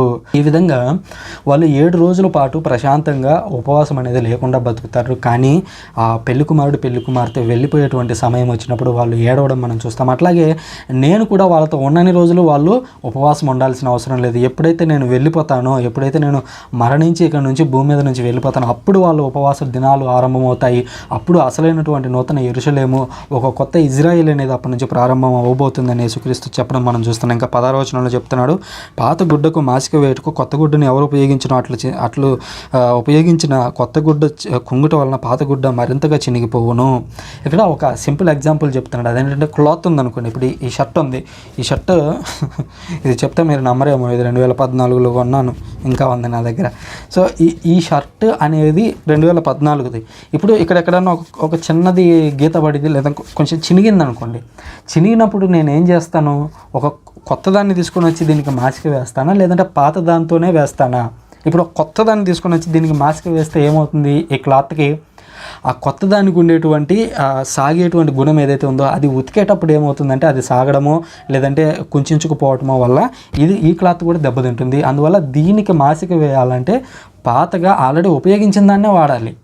సో అట్లాగే ఇంకొక ఎగ్జాంపుల్ కూడా ఏం చెప్తున్నాడంటే, కొత్త ద్రాక్ష రసమును పాత తిత్తులలో ఎవరు పోయిదురో అట్లు పోసిన నేల అవి పిగులును, ఆ ద్రాక్ష రసం నేల పాలగును, తిత్తులు నాశనమను. అందువల్ల కొత్త ద్రాక్ష రసము కొత్త తిత్తుల్లోనూ పోయిదురు, అప్పుడు ఆ రెండును చెడిపోకుండా అని యేసుక్రీస్తు సమాధానం ఇచ్చి. ఇది మనకు అర్థం కావాలంటే, ఆ రోజుల్లో ద్రాక్ష రసం స్టోర్ చేసుకోవడానికి మనకి ఇప్పుడు ఉన్నట్లుగా ప్లాస్టిక్ బాక్సులు, ఐరన్ బాక్సులు అంత ఈజీగా దొరికేవి కాదు. ఈ జంతువులు, ఇప్పుడు ఫర్ ఎగ్జాంపుల్ ఈ బలులు అర్పించే వాళ్ళు ఎక్కువగా, ఆ తర్వాత మాంసం వాళ్ళు ఎక్కువగా భుజిస్తారు. సో ఆ చర్మంతో చేసినటువంటి దుస్తులు, చర్మంతో చేసిన వాటిలో నీళ్లు పోయడం అయితేనే వాటిని బాటిల్స్గా ఉపయోగించడం అనేది ఆ రోజుల్లో చాలా కామన్ అనమాట. సో ఈ ద్రాక్ష రసం అనే దాన్ని మీరు ఆ తోలుతో చేసినటువంటి దాంట్లో పోసారనుకోండి, కొత్త తోలుతో చేసిన దాంట్లో కొత్త ద్రాక్ష రసం పోతే రెండు బాగుంటాయి. అట్లా కాకుండా అది పాతది అనుకోండి, ఆ తిత్తి అనేది ఇన్ ద సెన్స్ సింపుల్గా చెప్పాలంటే జంతు చర్మంతో చేసినటువంటి ఒక బాటిల్. సో ఆ బాటిల్లో మీరు పాత దాంట్లో కానీ కొత్త ద్రాక్ష రసాన్ని పోస్తే ఏమవుతుంది? కొత్త ద్రాక్ష రసానికి గాఢత ఎక్కువగా ఉంటుంది. సో ఆ గాఢత ఎక్కువగా ఉండడం వల్ల అది చినిగిపోతుంది, పగిలిపోతుంది. ఆ చర్మం అనేది దాన్ని పట్టి ఉంచలేదు. సో అప్పుడు అది నేల పాలవుతుంది. కాబట్టి కొత్త దాంట్లో కొత్త ద్రాక్ష రసాన్ని మాత్రమే పోయాలి, పాత దాంట్లో పాత ద్రాక్ష రసాన్ని మాత్రమే పోయాలి. ఇట్లాంటి ఎగ్జాంపుల్స్ చెప్తూ యేసుక్రీస్తు అంటూ ఉన్నాడు, ఇదిగో నేను ఉన్నంత కాలము కూడా వీరు ఉపవాసము ఉండరు, బట్ ఎప్పుడైతే నేను వెళ్ళిపోతాను అప్పుడు ఉపవాసం ఉంటారు. ఎప్పుడైతే ఈ విధమైనటువంటి క్లిష్టమైనటువంటి పరిస్థితులు రాబోతూ ఉన్నాయో అప్పుడు వాళ్ళు ఉపవాసంతో ఒక చోట చేరి ప్రార్థిస్తారు అనేటువంటి విషయాలను ఇండైరెక్ట్గా చెప్తున్నాడు. అవన్నీ కూడా అపోస్తలుల చర్యలు 1, 2, 3 అధ్యాయాల్లో మనం చదువుకుంటూ వెళ్తాము. మీరు ఒకసారి బైబిల్ తెరిచి వాటిని చదివినట్లయితే చాలా స్పష్టంగా మీకు ఆ విషయాలన్నీ కూడా అర్థమవుతాయి. యేసుక్రీస్తు మరణించినటువంటి ఒక బాలికను తిరిగి లేపడం గురించినటువంటి ప్రస్తావన 9వ అధ్యాయం 18వ వచనం నుంచి 26వ వచనం వరకు ఉంటుంది. దీని అంశం ఆరోగ్య జీవదానములు అనేది మనకి ఇక్కడ కనిపిస్తుంది. కాథలిక్ బైబిల్లో అంశాల వారీగా విభజించబడి ఉంటుందని మీకు ఆల్రెడీ చెప్పాను కదా. సో అదనమాట. ఇందులో 18వ వచనం చూసినట్లయితే, ఇట్లా మాట్లాడుచున్నటువంటి యేసు వద్దకు ఒక పాలనాధికారి ఒకడు వచ్చి ఆయన ముందు మోకరించి, నా కుమార్తె ఇప్పుడే మరణించింది, కానీ నీవు వచ్చి నీ హస్తమును ఆమెపై ఉంచిన బ్రతుకును అని ప్రార్థించినప్పుడు యేసు లేచి శిష్య సమేతముగా అతను వెంబడించను. సో ఆ సమయంలో 12 ఏళ్ల సమయం నుంచి ఎడదెగక రక్తస్రావం అవుతున్నటువంటి ఒక స్త్రీ వెనుక నుంచి వచ్చి యేసుక్రీస్తు యొక్క అంగీ అంచును తాకింది. వెంటనే ఆయన వస్త్రములను తాకిన వెంటనే ఆమె యొక్క అనారోగ్యం అనేది పోయినట్లుగా మనం చూస్తూ ఉన్నాము. ఆ ఘటన ఉందన్నమాట. ఆ ఘటన తర్వాత యేసుక్రీస్తు పాలనాధికారి ఇంటికి వెళ్ళి అక్కడ ఉన్నటువంటి చనిపోయినటువంటి బాలిక యొక్క చేతిని తాకి వెంటనే ఆమెను లేపినట్లుగా మనం చూస్తున్నాము. దీనికి సంబంధించినటువంటి లోతైన విశ్లేషణను మనం ఇప్పుడు నేర్చుకుందాం. ఇక్కడ విషయం ఏంటంటే, యేసుక్రీస్తు దగ్గర ఒక పాలనాధికారి వచ్చాడు. సో ఈ పాలనాధికారి అనేటువంటి వ్యక్తి ఇజ్రాయెల్కి చెందినటువంటి వ్యక్తి లేదంటే రోమన్కి చెందిన వ్యక్తి అనేది ఇక్కడ స్పష్టంగా లేదు, కాబట్టి మనం దాని మీద కామెంటరీ చేయలేము. బట్ యేసుక్రీస్తు దగ్గరికి వచ్చి అతను చూపించినటువంటి విశ్వాసం చూడండి. నా కుమార్తె ఇప్పుడే మరణించింది, కానీ నీ వచ్చి నీ హస్తమును ఆమెపై ఉంచితే చాలు, ఆమె బతుకుతుంది. అంటే ఇతనిలో కూడా ఎంత గొప్ప విశ్వాసం ఉంది అనేది మనం ఇక్కడ నుంచి నేర్చుకోవాల్సి ఉంది. సరే, ఆమెను బ్రతికిద్దాం అన్నట్లుగా యేసుక్రీస్తు బయలుదేరినటువంటి క్రమంలో ఇంకో గొప్ప అద్భుతం జరిగింది. అదేంటంటే, సో ఆ క్రమంలో యేసుక్రీస్తు అందరితో కలిసి వెళ్తూ ఉన్నాడు అనమాట. ఆ పాలనాధికారి ఇంటికి వెళ్తూ ఉన్నప్పుడు ఎవరో ఒక స్త్రీ వచ్చి యేసుక్రీస్తును తాకింది. ఆమె ఎందుకు తాకింది అని అంటే, ఆమెకు ఆల్రెడీ 12 ఏళ్ల నుంచి అధిక రక్తస్రావం అవుతూ ఉందన్నమాట. సో అది ఆమెకు ఉన్నటువంటి ఒక బాధ. సింపుల్గా చెప్పాలంటే, ఈ రోజుల్లో మన లేడీస్లో ఉండేటువంటి పీరియడ్స్ టైంలో కొంతమందికి ఎక్కువగా నొప్పి వస్తూ ఉంటుంది, కొంతమందికి ఎక్కువగా బ్లడ్ అనేది పోతూ ఉంటుంది అనమాట. సో అట్లాంటి ఒక బాధతో ఆమె బాధపడుతుంది అనమాట, రక్తస్రావం అవుతూ ఉందన్నమాట. సో ఆ రక్తస్రావం అనేది నేను యేసుక్రీస్తును తాకితే చాలు పోతుంది అనేది ఆమెలో ఉన్నటువంటి ఒక భావన.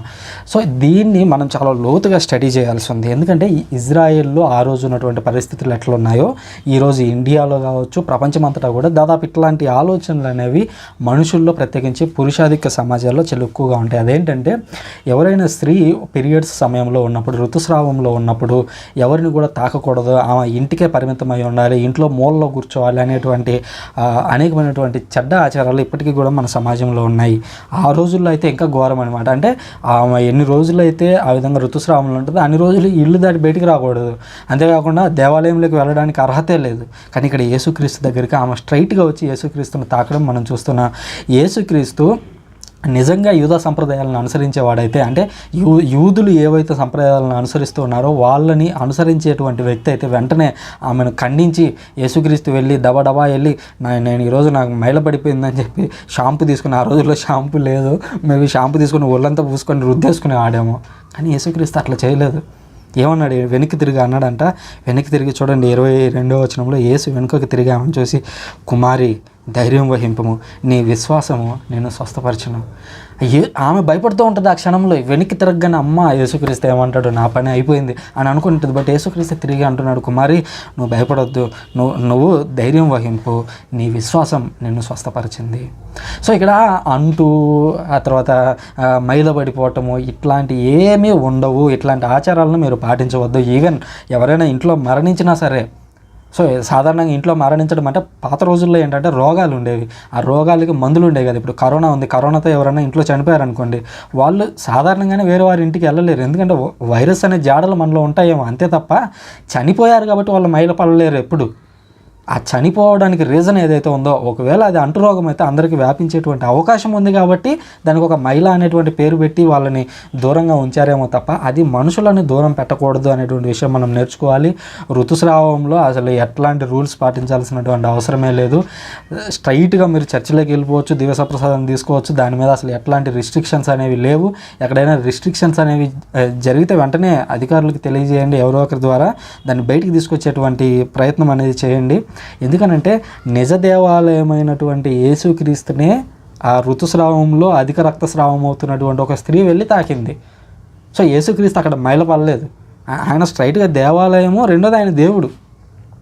అది దేవుడికే మైలు తాగలనప్పుడు దేవాలయంలోకి వస్తే మైలు తగులుతుందా? అది చాలా చీప్ కదా. సో మనం అట్లా పురుషులకి ప్రత్యేకించి చెప్తూ ఉన్నాను. సో మీరు ఇట్లాంటి భేదాభిప్రాయాలు అనేవి ప్రత్యేకించి వాళ్ళు ఋతుస్రావంలో ఉన్నప్పుడు ఎట్లాంటి పరిస్థితుల్లో కూడా వాళ్ళకి చూపించొద్దు. వాళ్ళు ఇంకా మేబీ ఆ సమయంలో ఎక్కువ నొప్పి అనుభవిస్తూ ఉంటారు, లేదంటే రక్తస్రావం అవడం వల్ల ఎక్కువ బాధపడుతూ ఉంటారు. ఆ సమయంలో వీలైతే మీరు వారికి స్వాంతన చేకూర్చడానికి మీరు ఏమేమి కార్యక్రమాలు చేయగలరో అది చేయండి, అంతే తప్ప వాళ్ళని ఇంకా ఎక్కువగా హింసించేలాగా మీరు బయటికి రావద్దు, వండొద్దు, తినొద్దు, ఇట్లాంటి చెత్త రూల్స్ అనేవి పెట్టద్దు. ఒకటే స్ట్రైట్గా చెప్పాలంటే. సో ఆ విధంగా యేసుక్రీస్తు ఆమెను స్వస్థపరిచాడు. ఆమె అంటే యేసుక్రీస్తు ఒక బాలిక, చనిపోయినటువంటి బాలికను లేపడానికి వెళ్తూ ఉంటే దారిలో ఏమి వచ్చి తాకింది. సో ఈమె కూడా స్వస్థత పొందింది. ఇది మొదటి విషయం. రెండో విషయం, యేసుక్రీస్తు వాళ్ళ ఇంటికి వెళ్ళేసరికి అక్కడ పిల్లని కూడా ఊదుతున్నారనమాట. అంటే సాధారణంగా చనిపోయినప్పుడు అదే కదా చేస్తారు. అంటే ఇంటి దగ్గర ఆ శోకంతో కూడినటువంటి ఒక పాటలు లాంటివి అట్లాంటివి పాడుతూ ఉన్నారనమాట. అప్పుడు యేసుక్రీస్తు వాళ్ళందరూ మధ్యలోకి వెళ్ళి కూర్చొని అంటూ ఉన్నాడు, మీరందరూ అవతలికి పోండి, ఎందుకంటే ఈ బాలిక మరణించలేదు, నిద్రపోతుంది అని అన్నాడు. అంటేనే అక్కడ ఉన్న వాళ్ళందరూ కూడా హేళన చేశారంట. ఏమని? ఎందుకని ఆ విధంగా ఆమె చనిపోయిందని మాకు తెలుసు, ఎందుకని నువ్వు నిద్రపోతుంది అని అంటావు అన్నట్లుగా ఆయన హేళన చేశారు. అప్పుడు యేసుక్రీస్తు వాళ్ళని బయటికి పంపించి జస్ట్ బాలిక చేయిని పట్టుకొని బాలిక లెమ్ము అనగానే ఆ బాలిక లేచిందనమాట. ఆ వార్త కూడా ఆ ప్రాంతం అంతా కూడా వ్యాప్తి చెందింది. ఇక్కడ అబ్జర్వ్ చేయాల్సినటువంటి విషయం ఏంటంటే యేసుక్రీస్తు చనిపోయినటువంటి ఒక బాలికను లేపాడు. ఇక్కడ యేసుక్రీస్తులో ఉన్నటువంటి గొప్పతనాన్ని మత్తయ్య గారు ఇక్కడ చూపిస్తూ ఉన్నట్లుగా మనం చూస్తున్నాం. దీన్ని మనం పాత నిబంధనతో కూడా పోల్చవచ్చు. ఎందుకంటే పాత నిబంధనలో మనం ఇంతకుముందే ఆల్రెడీ చెప్పుకున్నాం, యేసుక్రీస్తు బాప్తిజం పొందేటువంటి టైంలో యోహాను గారినేమో ఏలియాతో పోల్చాము, యేసుక్రీస్తుని ఎలీషాతో పోల్చాము. ఇక్కడ ఎలీషా కూడా అద్భుతం చేయడం మనం చూస్తాం. అది ఎక్కడ ఉంటుంది? రాజులు 2వ గ్రంథం 4వ అధ్యాయము 8వ వచనం నుంచి మనం పరిశీలించినట్లయితే 8 నుంచి 37 వచనాల వరకు అక్కడ ఒక బాలుని, చనిపోయినటువంటి ఒక బాలుని ఎలీషా చనిపోయినటువంటి బాలుని లేవనెత్తడం మనం చూస్తామన్నమాట. సో అక్కడ ఎలీషా బాలుని లేపడానికి చాలా హడావిడి చేశాడనమాట. అంటే ఇదిగో వెంటనే వెళ్దాం పద, దారిలో ఎవరన్నా పలకరించే వాళ్ళు ఉంటే పలకరించొద్దు, వాళ్ళతో మాట్లాడొద్దు, వాళ్ళతో సమాధానం చెప్పకుండా స్ట్రైట్గా వెళ్ళి బెడ్ దగ్గరికి వెళ్ళి నా కర్రను జాపు అన్నట్లుగా ఎలీషా అంటే కొంచెం అక్కడ హడావిడి ప్రదర్శించడం చూస్తున్నాం. కానీ యేసుక్రీస్తు ఇక్కడ ఆ హడావిడిని ప్రదర్శించట్లేదు. ఎందుకంటే ఇక్కడ యేసుక్రీస్తు స్ట్రైట్గా ఆయనలో ఉన్నటువంటి అధికారం ద్వారా అద్భుతాన్ని చేయగలడు. కానీ ఎలీషా ఏంటి? దేవుడి నుంచి అద్భుతాన్ని గ్రహించి, ఆయన శక్తిని గ్రహించి అద్భుతాన్ని చేయాల్సి ఉంది. కానీ ఇక్కడ యేసుక్రీస్తు అలా కాదు. ఆయనలో ఆల్రెడీ జీవం ఉంది, ఆయన ఆల్రెడీ దేవుడు, ఆయన ఆల్రెడీ లోగోస్. మనం యోహాను సువార్త 1వ అధ్యాయంలో చూస్తాను, ఆదిలో వాక్కు ఉండెను, వాక్కు దేవుని యొద్ద ఉండెను, వాక్కు దేవుడై ఉండెను. సో ఆ వాక్య దేవుడు, ఆ వాక్య ఇప్పుడు మానవ రూపం దాల్చి మన మధ్యలో నివసిస్తూ ఉన్నాడు. ఆ విధంగా మన దగ్గరకు వచ్చి యేసుక్రీస్తు ఇక్కడ అద్భుతం చేస్తూ ఉన్నట్లుగా మనం చూస్తున్నాం. ఇక్కడ యేసుక్రీస్తు హడావుడి పడలేదు. దారిలో వెళ్తున్నప్పుడు ఇంకొకరు వచ్చి అడ్డుపడ్డారు. అంటే ఒక స్త్రీ వచ్చి ఆమెకు స్వస్థత కావాలి అన్నట్లుగా యేసుక్రీస్తుని అక్కడ అడ్డగించినట్లుగా చూస్తూ ఉన్నాం. అక్కడ ఎలీషా మాత్రం హడావిడి చేశాడు, మధ్యలో ఎవరితో మాట్లాడకుండా హడావిడి చేయడం మనం గమనించాము. ఇక్కడికి వచ్చరికి యేసుక్రీస్తు హడావిడి చూపించలేదు, ప్రశాంతంగా చేశాడు. అంటే ఎలీషా కంటే గొప్ప ప్రవక్త ఇక్కడ ఉన్నాడు, ఇండైరెక్ట్గా చెప్పడం అనమాట. సో ఎలీషా ఆ రోజు హడావిడిగా వచ్చి కర్ర జాపితే కానీ బిడ్డ తిరిగి లేవలేని పరిస్థితి వచ్చింది. కానీ ఇక్కడ యేసుక్రీస్తు ప్రశాంతంగా దారిలో వస్తూ ఇంకొక అద్భుతం కూడా చేసి వచ్చాడు. ఇదేదో సినిమా ఉంటుంది, సినిమాల గురించి చెప్తున్నాను అనుకుంటున్నారు ఏంటంటే జస్ట్ అర్థం కావడానికి మధ్యలో ఒకేసారి విని మీకు బోరు కొడుతుంది కానీ అన్నట్లుగా చెప్తున్నాను. కొంతమంది అంటారు సినిమాలు చూడొచ్చా బ్రదర్ అంటే, దాని మీద ఆల్రెడీ ఒక ఫుల్ ప్లేడ్జ్డ్ వీడియో చేశాను, దాన్ని పైన కార్డులో ఇస్తాను, మీరు దాన్ని కూడా ఒకసారి చూడండి, సినిమాలు చూడొచ్చా లేదని. అందులో ఏదో ఒక అల్లరి నరేష్ సినిమా అనుకుంటా, హీరోయిన్ ఆ తర్వాత వాళ్ళ బంధువులందరినీ ఒక చోట కట్టేసి ఉంటారనమాట రౌడీలు. సో ఈ అల్లరి నరేష్ అది కామెడీ సినిమా అనమాట. సో అల్లరి నరేష్ లేచి నిదానంగా బ్రష్ చేసి పొద్దున్నే బ్రేక్ఫాస్ట్ చేసి అవన్నీ చేస్తూ, అంటే స్లో మోషన్లో చూపిస్తారనమాట. అంటే ఈయన అవన్నీ చేస్తున్నా కూడా వేగంగా చేస్తున్నాడు అన్నట్టుగా. సో వాళ్ళ దగ్గరికి పరిగెత్తకుండా ప్రశాంతంగా నడుచుకుంటూ వెళ్తాడు. మధ్యలో రోడ్ రోలర్ వస్తుంది అనమాట, ఆ రోడ్ రోలర్ని నడుపుకుంటూ వెళ్తాడు ఇంకొంచెం ముందుకి. అంటే అంత నిదానంగా చేస్తూ ఉన్నప్పటికీ అతను హీరో కాబట్టి అక్కడ సెట్ అయింది. ఇక్కడ చూస్తే సిచ్యువేషన్ అలాగే కనిపిస్తుంది. అక్కడ ఎలీషా ఏమో హడావిడి చేయడం చూస్తున్నాం. ఇక్కడ యేసుక్రీస్తు ప్రశాంతంగా వస్తున్నాడు. ప్రశాంతంగా వస్తూ ఉన్నప్పుడు మధ్యలో ఇంకో స్త్రీ వచ్చింది, ఆమెకు కూడా స్వస్థత ఇచ్చాడు. ఆ తర్వాత అక్కడికి వచ్చేసరికి అందరూ కూర్చొని ప్రశాంతంగా ఏడుస్తూ ఉన్నారు, ఇంకొంతమంది ప్రశాంతంగా పీకలు ఊదుకుంటున్నారు. సో వాళ్ళందరినీ పక్కకి వెళ్ళమని చెప్పాడు. ప్రశాంతంగా బాలిక చేతిని పట్టుకొని నువ్వు లేయమని చెప్పి ఇన్ ద సెన్స్ మనం అబ్జర్వ్ చేయాల్సింది ఏంటంటే, పాత నిబంధనలో ఎలీషా అక్కడ హడావిడి చేశాడు, కానీ ఇక్కడ యేసుక్రీస్తు హడావిడి చేయలేదు. తద్వారా తాను ఒక గొప్ప శక్తి నాలో ఉంది, అధికారం నాలో ఉంది అనేది ప్రూవ్ చేస్తున్నాడు అనేటువంటి విషయాన్ని మనం అర్థం చేసుకోవాలి. ఆ తర్వాత చూసినట్లయితే యేసుక్రీస్తు దృష్టిదానం అనగా ఇద్దరు గుడ్డివారికి యేసుక్రీస్తు కళ్ళని ప్రసాదించడం, ఆ చూపును ప్రసాదించడం మనం చూస్తూ ఉన్నాం. 27వ వచనం నుంచి 31వ వచనం వరకు దీని ప్రస్తావన ఉంటుంది. అందులో యేసుక్రీస్తు ఆ దారిలో వెళ్తూ ఉంటే ఇద్దరు గుడ్డివారు ఆయన వెంటబడి అంటూ ఉన్నారు, దావీదు కుమారా మమ్మల్ని కరుణింపు అని మొరపెడుతూ ఉన్నారనమాట. యేసు ఇంట ప్రవేశించినప్పుడు ఆ గుడ్డివారు ఆయన వద్దకు వచ్చినప్పుడు యేసు వారిని, నేను ఈ పని చేయగలను అని మీరు విశ్వసించుతున్నారని ప్రశ్నింపగా, అవును ప్రభు అని పలికిన. అంతటా వారిని నేత్రములను తాకి, మీరు విశ్వసించిన జరుగునుగాక అని పలికిన. వెంటనే వారు దృష్టిని పొందిరి. దీన్ని ఎవరికి తెలియనియవలదు అని యేసుక్రీస్తు వారికి ఆజ్ఞాపించను. కానీ వారు వెళ్ళి యేసుక్రీస్తు కీర్తిని ప్రచారం చేశారంట. సో ఇక్కడ విషయాన్ని అబ్జర్వ్ చేయాల్సింది ఏంటంటే, ఇందులో ఒక కీలకమైనటువంటి మాట ఉంది. యేసుక్రీస్తు అద్భుతాలు చేయడం పెద్ద విషయమేం కాదు, ఎందుకంటే ఆయన దేవుడు, అద్భుతాలను చేయగలడు. సో అద్భుతాల్లో ఉన్నటువంటి అనేక కీలక విషయాలను మనం అర్థం చేసుకోవాలి. అది మనం ముఖ్యంగా గమనించాల్సింది. ఇక్కడ విషయం ఏంటంటే, ఇద్దరు గుడ్డివారు వచ్చారు. గుడ్డివారు అని అంటేనే వారు లోకాన్ని చూడలేని వారు.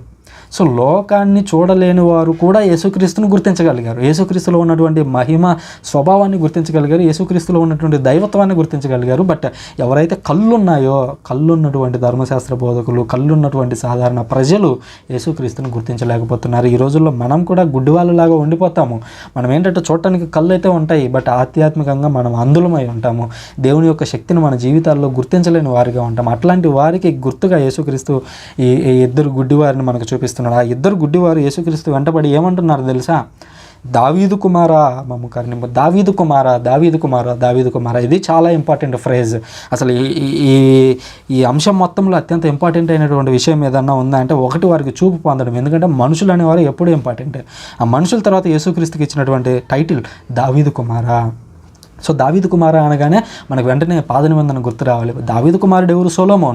సొలొమోను దావీదు కుమార అనాలి, కానీ యేసుక్రీస్తుని అనడం ఏంటి? సో మనం దానికి ఆన్సర్ కావాలని అంటే, దావీదుకు దేవుడు చేసినటువంటి వాగ్దానం, ఆ వంశంలో ఎప్పుడు కూడా ఒక రాజు అనేటువంటి వ్యక్తి ఉంటాడు. సో ఆ కుమారుడు, దావీదు యొక్క కుమారుడు ఎవడు అని అంటే, ఎప్పుడు చనిపోకుండా ఉండేటువంటి వాడు. సొలొమోను అనేటువంటి వ్యక్తి ఒకరోజు ఉంటాడు, ఇంకో రోజు చనిపోతాడు. కానీ యేసుక్రీస్తు అనేటువంటి వ్యక్తి ఒకరోజు ఉంటాడు, ఒకరోజు చనిపోతాడు, మళ్ళీ తిరిగి లేస్తాడు. తిరిగి లేచిన తర్వాత ఆయనకు మరణం అనేది లేదు. అనగా ఆయన పుట్టుకకు ముందు మరణం లేదు, ఆ తర్వాత తిరిగి లేచిన తర్వాత ఆయనకు మరణం లేదు. సాధారణంగా మన భాషలోకి, మన మానవ జీవితాల్లోకి వచ్చాడు కాబట్టి ఆయన భౌతిక మరణాన్ని చవిచూశాడు అనేటువంటి విషయాన్ని మనం ఇక్కడ గుర్తుంచుకోవాలి. సో సాధారణంగా ఇక్కడ దావీదు కుమార అని అడ్రస్ చేస్తున్నాడు అని అంటేనే వెంటనే పాత నిబంధనను వాళ్ళు కోట్ చేస్తున్నారు. సో వాళ్ళకి భౌతిక నేత్రాలు కనిపించకపోవచ్చు, బట్ వారి ఆధ్యాత్మిక నేత్రాలు అనేవి ఆల్రెడీ ఫుల్గా వెలిగి ఉన్నాయి. సో ఈరోజు మనకు కళ్ళు అయితే కనిపిస్తున్నాయి, కానీ ఆధ్యాత్మిక నేత్రాలు మాత్రం మూసుకొని పోయి ఉన్నాయి. కాబట్టి వారిలాగా కాకపోయినా మనం ఇప్పుడు ఆధ్యాత్మిక నేత్రాలను తెరవాల్సినటువంటి అవసరం ఉంది. ఆ తర్వాత యేసుక్రీస్తు దగ్గరికి వచ్చినప్పుడు యేసుక్రీస్తు వాళ్ళని అడుగుతున్నాడు, నేను ఈ పని చేయగలనని మీరు నమ్ముతున్నారా అని అంటున్నాడు. అంటే విశ్వాసం అనేది ఎంత ముఖ్యం అనేది యేసుక్రీస్తు ఇక్కడ నేర్పిస్తున్నాడు. సాధారణంగా విశ్వాసం అంటేనే అర్థం ఏంటి?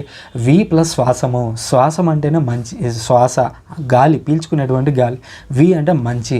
సో మంచి గాలి మనం పీల్చుకోవడం, మంచి గాలి విశ్వాసం. అంటే దాన్ని దేంతో పోలుస్తున్నాడు అంటే, ఊపిరితో పోలుస్తున్నాడు విశ్వాసము అనే దాన్ని. సో ఆ విశ్వాసం మీలో ఉందా?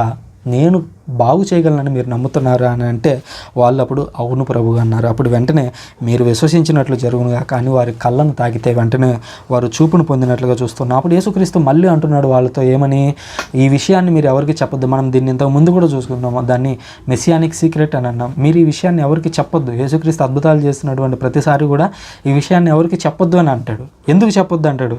మెసియానిక్ సీక్రెట్ అనేటువంటి అంశంలో భాగంగా మనం ఇంకోసారి దీన్ని ధ్యానిద్దాము. ఎందుకంటే అది కొంచెం పెద్దగా లెంగ్తీగా చెప్తే బాగుంటుంది అనేది నా ఉద్దేశం. కాబట్టి దాన్ని పోస్ట్ పోన్ చేస్తున్నాను అనేటువంటి విషయాన్ని గుర్తించండి. కానీ వాళ్ళు వెళ్ళి మొత్తం యేసుక్రీస్తు గురించి చెప్పినట్లుగా మనం చూస్తున్నాము. ఇది దృష్టిదానం అనేటువంటి అంశంలో మనం గుర్తించాల్సినటువంటి విషయం. ఆ తర్వాత చూసినట్లయితే యేసుక్రీస్తు మూగ దెయ్యాన్ని వెడలగొట్టినట్లుగా మనం 32వ వచనం నుంచి 34వ వచనం వరకు 9వ అధ్యాయంలో చూస్తాం. వారు వెలుచూ ఉండగా పిశాచం పట్టి నోట మాట పడిపోయిన మూగవాడిని ఒకరిని యేసుక్రీస్తు వద్దకు కొనివచ్చిరి. దయ్యం వెడలగొట్టబడిన వెంటనే ఆ వ్యక్తి మాట్లాడసాగిన. అప్పుడు అచ్చటి ప్రజలు ఎల్లరూ ఆశ్చర్యపడుచు, ఇజ్రాయేలు జనులలో ఇట్టిది మేము ఎన్నడూ ఎరుగము అనిరి. కానీ పరిసయ్యులు పిశాచముల నాయకుని యొక్క సాయంతో ఇతడు పిశాచములను వెళ్ళగొట్టుచున్నాడు అని ఏసడించరి. సో మనం ఎప్పుడైతే మంచి చేస్తూ ఉంటామో, మంచి చేసేటప్పుడు చేసినప్పుడు దాన్ని పొగిడే వాళ్ళు ఎంతమంది ఉంటారో తెలియదు, కానీ దానికి అడ్డుపుల్లలు వేసేవాళ్ళు లేదా దాన్ని చెడుగా ప్రచారం చేసేవాళ్ళు చాలా ఎక్కువ మంది ఉంటారు అనేది యేసుక్రీస్తు మనకి ఇక్కడ ప్రూవ్ చేస్తున్నాడు అనేటువంటి విషయాన్ని మనం అర్థం చేసుకోవాలి. అదేంటంటే ఒక పిశాచం పట్టినటువంటి వ్యక్తి ఉన్నాడు. ఆ వ్యక్తి పిశాచం పట్టడం వల్ల నోటి మాట రాలేదు, అతనికి మూగదెయ్యం పట్టింది అనేది ఆ రోజుల్లో వాళ్ళు అనుకున్నారు. సో అట్లాంటి వ్యక్తికి దేవుడు స్వస్థతనిచ్చాడు. స్వస్థతనిచ్చిన తర్వాత ఆ వ్యక్తి బాగానే ఉన్నాడు లేదా అతని బంధువులు బాగానే ఉన్నారు. బట్ ఆ అసూయ అంతా ఎవరికి వస్తుంది అని అంటే ధర్మశాస్త్ర బోధకులు, పరిసయ్యులు వీళ్ళందరికీ కూడా కోపం వస్తుంది. ఎందుకంటే ఈ ప్రజలందరూ కూడా యేసుక్రీస్తు అద్భుతాలు చేస్తూ ఉంటే ఆయన అనుసరించడానికి వెళ్తూ ఉన్నారు, కానీ మమ్మల్ని అనుసరించడం లేదు. దీనివల్ల మాకు జనాలు తగ్గిపోతున్నారు, మా వద్దకు వచ్చేవాళ్ళు, మా మాటలు వినేవాళ్ళు తగ్గిపోతూ ఉన్నారు. యేసుక్రీస్తు బోధనలు అనుసరించినట్లయితే వాళ్ళు మాకు రెస్పెక్ట్ ఇవ్వడం మానేస్తూ ఉన్నారు. ఎందుకంటే వీళ్ళు తప్పు చేస్తూ ఉన్నారు, ఆల్రెడీ తప్పులు చేస్తూ ఉన్నప్పుడు ఆ విషయాలను యేసుక్రీస్తు ఎక్స్పోజ్ చేస్తున్నప్పుడు ఆటోమేటిక్గా ప్రజలు దాన్ని తెలుసుకొని వాళ్ళకి గౌరవాన్ని ఇవ్వడం ఆపేస్తారు. సో అట్లాంటి నష్టం అనేది వీళ్ళకి జరుగుతూ ఉన్నప్పుడు వాళ్ళు అంటూ ఉన్నారు, ఇదిగో ఇతను పిశాచముల యొక్క నాయకుడి సాయంతోనే దెయ్యాలను వదలగొడుతున్నాడు. అంటే యేసుక్రీస్తుని చెడుగా ప్రచారం చేయడానికి ఎంత గొప్పగా అతని సొంత దేశ వాళ్ళ ప్రజలే ఎంత గొప్పగా ఆ సొంత దేశ నాయకులే ఎంతగా ట్రై చేస్తున్నారు అనేది అర్థం చేసుకోండి. ఈ రోజుల్లో మనం కూడా మంచి చేయడానికి ప్రయత్నిస్తూ ఉంటాం. మంచి చేయడానికి ప్రయత్నించినప్పుడు బయట వాళ్ళు మనల్ని బాగానే ఎంకరేజ్ చేస్తారు. బట్ మన చుట్టూ ఉన్నవారు మాత్రం కొంతమంది మనల్ని కిందికి డ్రాగ్ చేయడానికి ప్రయత్నిస్తూ ఉంటారు. సో అట్లాంటి వాళ్ళు మనలోనే ఉంటారు, మనతోనే ఉంటారు అనేటువంటి విషయాన్ని ఇక్కడ యేసుక్రీస్తు గుర్తు చేస్తూ ఉన్నాడు. కాబట్టి ఇట్లాంటి వాళ్ళు ఎదురైనప్పుడు ఏం చేయాలనేది ఇంకో చోట యేసుక్రీస్తు దీనికి సమాధానం ఇస్తాడు. మనం దాన్ని ఇంకోసారి నేర్చుకుంటాము. కాబట్టి మనం ఇక్కడ గుర్తించాల్సినటువంటి విషయం ఏంటంటే, మనం ఎప్పుడైతే మంచి చేస్తాం, మంచి చేసినప్పుడు మనల్ని తప్పుదోవ పట్టించడానికి లేదా మనకి చెడు పేరు తీసుకురావడానికి ఎంతోమంది వ్యక్తులు ప్రయత్నిస్తూ ఉంటారు. కాబట్టి వారితో జాగ్రత్త అనేటువంటి విషయాన్ని మనం ఈ ప్యాసేజ్ నుంచి, అనగా మూగదయాన్ని వెడలగొట్టడం అనేటువంటి ప్యాసేజ్ నుంచి మనం నేర్చుకోవచ్చు. ఆ తర్వాత చూసినట్లయితే 9వ అధ్యాయంలో చివరి అంశంగా క్రీస్తు కారుణ్యం అనేటువంటి అంశాన్ని చూస్తాము. ఇది 35వ వచనం నుంచి 38వ వచనం వరకు ఉంటుంది. యేసుక్రీస్తు ఈ విధంగా అద్భుతాలు చేస్తూ అక్కడ ఉన్నటువంటి అనేక పట్టణాలను, గ్రామాలను, ప్రార్థనా మందిరాలు, అంటే అప్పట్లో ఉన్నటువంటి సినగోగుల్లో అంతా కూడా తిరుగుతూ దేవుని యొక్క పరలోక రాజ్యమును గురించి, సువార్తను గురించి ప్రజలకు ప్రకటిస్తూ ఉన్నాడు. అంతేకాకుండా జనులకు ఉన్నటువంటి అనేక రకమైనటువంటి వ్యాధి బాధలన్నింటినీ కూడా పోగొడుతూ ఉన్నాడు. నిస్సహాయులై బాధలతో మగ్గుచు కాపరి లేని గొర్రెల వల్లే చెదరగి ఉన్న జనసమూహంను చూసి ఆ కరుణామయుని కడుపు తరుగుకొని పోయాను. అసలు ఎంత గొప్ప వాక్యం ఇది. ఆ రోజుల్లో నాయకులు ఎవరు లేరా అంటే ఫరిజేయులు, శాస్త్రులు, ధర్మశాస్త్రోపదేశకులు, సద్దుసీస్ ఉన్నారు, ఇంకా ఈ ఎస్సేనులు అనేటువంటి గుంపు ఉంది. ఇట్లాంటి నాయకులు అందరూ ఉన్నారు. అయినా కూడా యేసుక్రీస్తు ఇక్కడ ఏమంటున్నాడంటే, నిస్సహాయులై బాధలతో మగుసు కాపరి లేని గొర్రెల వరే చెదిరిపోయి ఉన్నారు. కాపరి లేని గొర్రెల వరే ఉన్నారు. ఎందుకని కాపరి లేడు అని అంటే, ఇప్పుడు ఉన్నటువంటి బోధకులందరూ కూడా ఎవరి స్వలాభం వాళ్ళు చూసుకుంటున్నారు.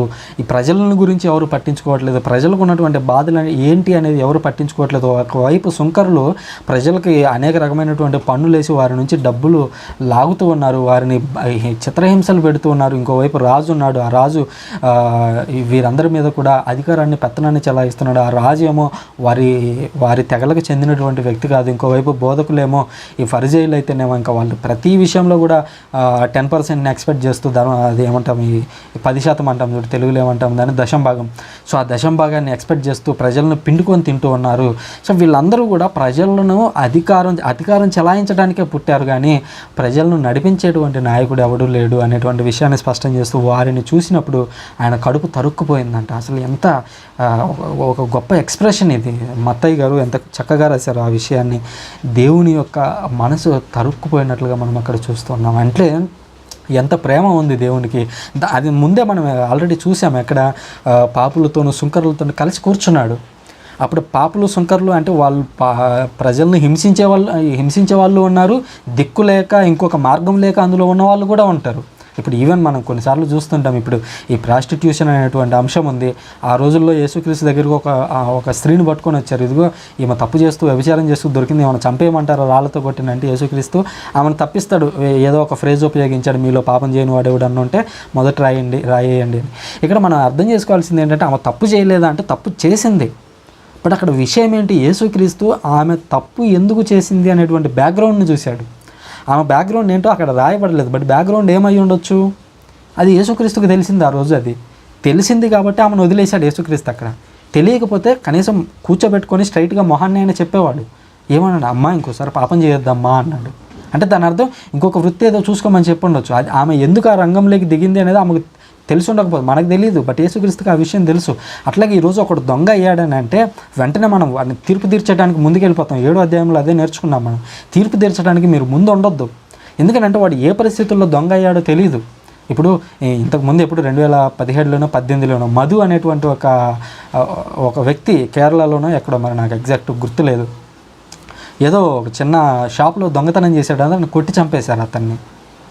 అరే అతనికి 2 రోజుల నుంచి 3 రోజులు తిండి లేదు, ఎవడో అన్నం పెట్టిన పాపాన పోలేదు. అన్నం పెట్టలేదు కాబట్టి వాడు ఆకలితో ఆ క్షుద్బాధతో వెళ్ళి ఏదో దొంగతనం చేశాడు. అవును, వాడిని సరే కొట్టి వదిలేయండి, వాడిని చంపేయాల్సిన పరిస్థితి వచ్చిందా? ఎంత అన్యాయం అది.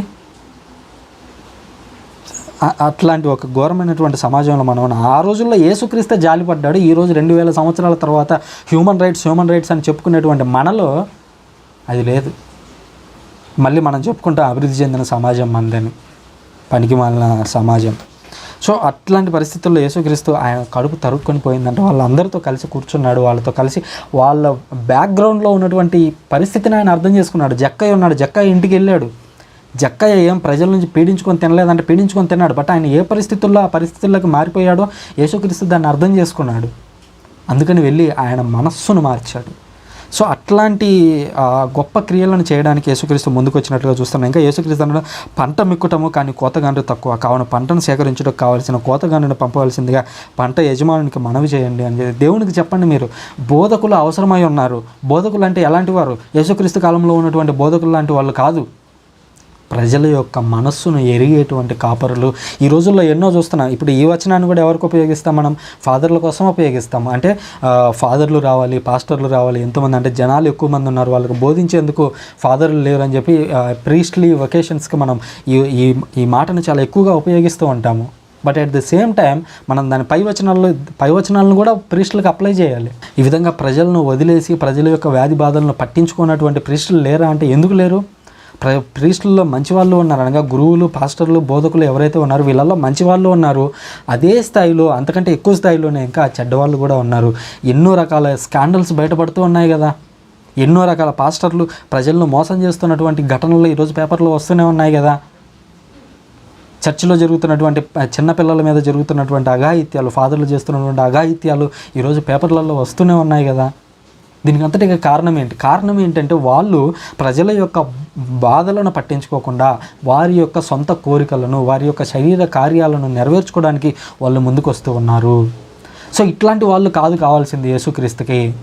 అంత మాత్రాన ఇప్పుడు చర్చిలో ఒక ఫాదర్ తప్పు చేశాడు అనగానే చర్చ్ మొత్తం రాంగ్ అయిపోతుందా? ఒక పాస్టర్ తప్పు చేశాడు అనగానే క్రైస్తవం మొత్తం రాంగ్ అయిపోతుందా? లేదు. ఎందుకనంటే యేసుక్రీస్తు 12 మందిని ఎంచుకుంటే 12 మందిలోనే ఒకడు దొంగ ఉన్నాడు. ఎవడు? యూదా ఇస్కరియోతు దొంగ ఉన్నాడు. యేసుక్రీస్తును అప్పగించినటువంటి గురుద్రోహి అక్కడ ఉన్నాడు. అంత మాత్రాన యేసుక్రీస్తును ఆయన శిష్య గణాన్ని మనం తప్పుపట్టలేము.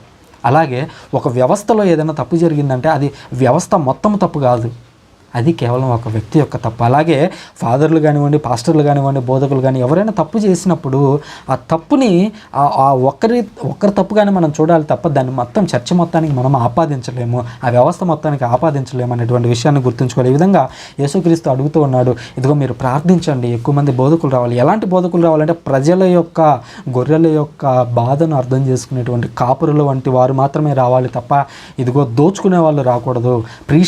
ప్రీస్టులు లేదా బోధకుడు అనేటువంటి ఆ టైటిల్ను, పాస్టర్ అనేటువంటి టైటిల్ను, గురువు, ఫాదర్ అనేటువంటి టైటిల్ను అడ్డంగా పెట్టుకుని లక్షలు దోచుకుంటున్నటువంటి దొంగ బోధకులు లేరా అంటే ఎందుకు లేరు? కొన్ని 100 మంది ఉన్నారు, 1000 మంది ఉన్నారు, ఈవెన్ లక్షల మంది ఉండొచ్చు. కానీ మనం ఎలాంటి వారి కోసం ప్రార్థన చేయాలి అని అంటే ప్రజల కోసం ప్రేయర్ చేసేటువంటి వాడు, ప్రజల యొక్క బాధలను అర్థం చేసుకొని వారిని రక్షించేటువంటి ఒక వ్యక్తి రావాలి, అటువంటి బోధకులు రావాలని ప్రేయర్ చేయాలి.